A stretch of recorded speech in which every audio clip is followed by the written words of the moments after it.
Halina, Espiritu, sa sinagbuhat sa'yo, kami liwanagan mo. Ama ng maralita, dulot mo'y pagpapala, upang kami magkusa, kay bigat patnubay, sa amin mananahan, ang tamis ng iyong buhay, ginhawang ninanais, lilim namin sa init, kapiling bawat saglit, lubhang banal na ilaw, kami iyong silayan, ngayon at araw-araw. Kapag di ka nananahan, ay walang kaganapan, ang buhay namit dangal. Marumi palinisin, lantay panariwain, sakit nami gamutin. Kami gawing matapat, sa pag-ibig mag-alab, lagi sa tamang landas, tugunin aming luhog, kami bigyang malugod, ng iyong pitong kaloob. Gantimpala'y ibigay, sa hantungan ng buhay, ligayang walang hanggan.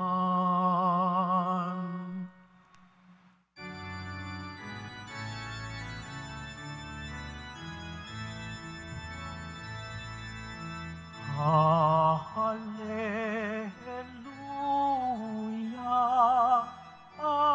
hallelujah, hallelujah,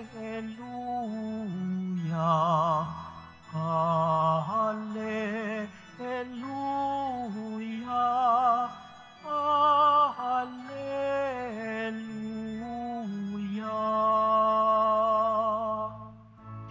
Espiritong aming taglaw, kami iyong liwanagan, sa ningas ng pagmamahal. Hallelujah, hallelujah, hallelujah, hallelujah.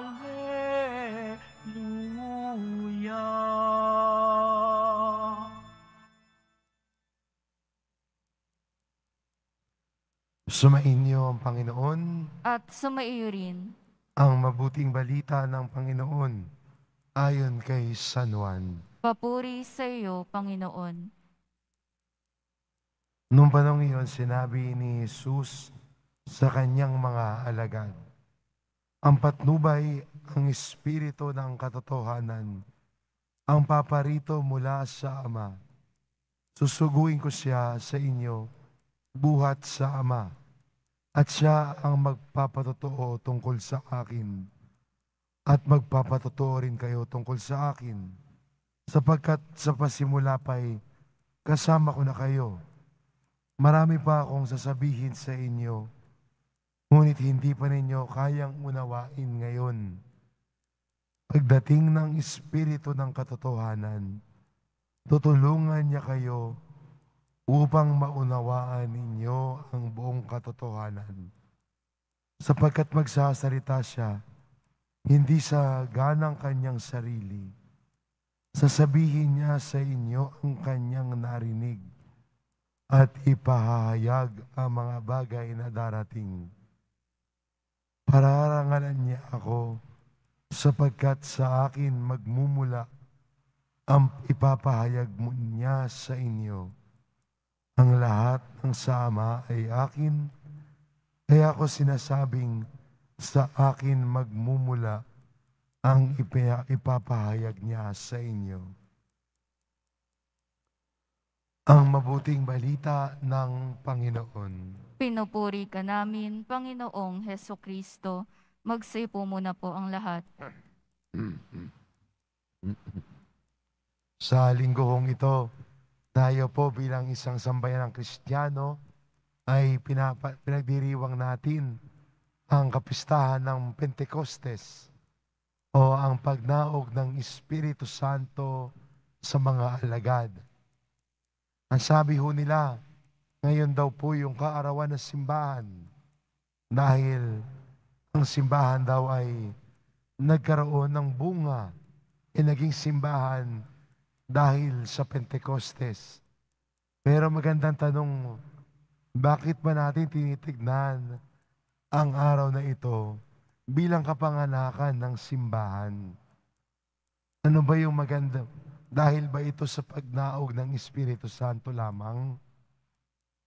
Magandang tignan natin sa ating unang pagbasa na nung nanaog ang Espiritu Santo sa mga alagad na parang dilang apoy, ano yung ginawa nila? Sila ay nakapagsalita ng iba't ibang wika at kahit ang mga dayuhan ay nagtaka, hindi mga taga Galilea sila. Bakit namin sila naiintindihan? Bakit sila nakapagsalita ng wika namin? Binigay ng Espiritu Santo ang biyayang iyon sa mga alagad para sa kahit anong bansa, kahit anong lingwahe, ay maipahayag ang mabuting balita. Kaya ho, ang simbahan ay buhay kung patuloy niyang ipinahahayag ang mabuting balita. Ang mga apostol, nung tinanggap ang biyaya ng Espiritu Santo, ay hindi na natili sa Jerusalem. Sila ngayon ay binigyan ng kakayahan ng Diyos na ipahayag ang mabuting balita, maging saksi ng buhay ni Kristo kahit saan sila magpunta. Magandang imbitasyon din po sa atin ito ng ating pagdiriwang ngayon na tayo bilang mga Kristiyano ngayon ay inaanyayahan na maging saksi ng mabuting balita, na ang ating mabuting balitang narinig, ang mabuting balitang pinagninilayan natin bilang isang pamayanan ay sana ay ibahagi na natin sa iba. Ibahagi, ikwento, at maging saksi sa lahat ng mga ito. Kaya mahalaga ho sa atin bilang Kristiyano, nabigyan po ang pagsasabuhay. Sana tayo bilang Kristiyano, hindi lang tayo Kristiyano sa pangalan, kundi Kristiyanong totoo sa pamumuhay. At kung namumuhay tayo bilang isang mabuting Kristiyano, ang mabuting balita ay naipapahayag natin sa pamamagitan ng ating buhay. At sa tingin ko, yun po yung pinakamahalagang uri ng pagpapahayag. Hindi lamang sa salita, kundi sana ang ating pagpapahayag ng mabuting balita ay nakikita sa pamumuhay natin bilang mga Kristiyano. Kaya sa ating ikalawang pagbasa, pinaalalahanan tayo na sa pamumuhay natin bilang Kristiyano ay naroon ang paghahanda na maglingkod. At hindi ba bilang isang Kristiyano, ang paanyaya sa atin ng Diyos, no? Kung gusto nating sumunod sa Kanya, gusto natin maging dakila, paglingkuran natin ang lahat. At ang paglilingkod ng bawat isa ay sa kanya-kanyang pamamaraan. Hindi pare-pareho ang itsura ng paglilingkod. Sabi nga na sa ating ikalawang pagbasa, may iba tinatawag na maging guro, tinatawag na maging apostol. May kanya-kanyang biyaya ang Espiritu Santo sa ating lahat. Sa bawat isa, may biyayang tinanggap ka sa Espiritu Santo. Kaya maganda rin, no, gamitin mo ang biyayang yan, ang iyong mga talento, kung tawagin natin, para paglingkuran ang kapwa natin. Gamitin yung kakayahan mo. Kung magaling ka magturo, pwede ka magturo. Baka pwede kang magbahagi sa pamamagitan ng pananalita. Kung ikay magaling magluto, pwede rin maglingkod sa pamamagitan ng pagluluto. Yung pagbibigay ng sarili. Iba-iba ang tawag sa atin. Iba-iba ang kakayahan natin. Pero lahat tayo, sa pamamagitan ng kakayahang binigay sa atin ng Diyos, ay tinatawag na maglingkod. Para ang pamayan ng Kristiyano, ang simbahan, ay mabuo natin at maging buhay sa pamamagitan ng paglilingkod.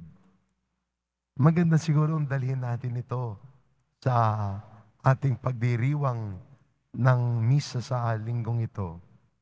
Ang tawag sa atin ng Espiritu Santo na maging saksi sa mabuting balita ni Kristo at ang paanyaya sa atin na kung anong binigay sa ating biyaya ng Espiritu Santo, gamitin natin sa paglilingkod sa kapwa natin.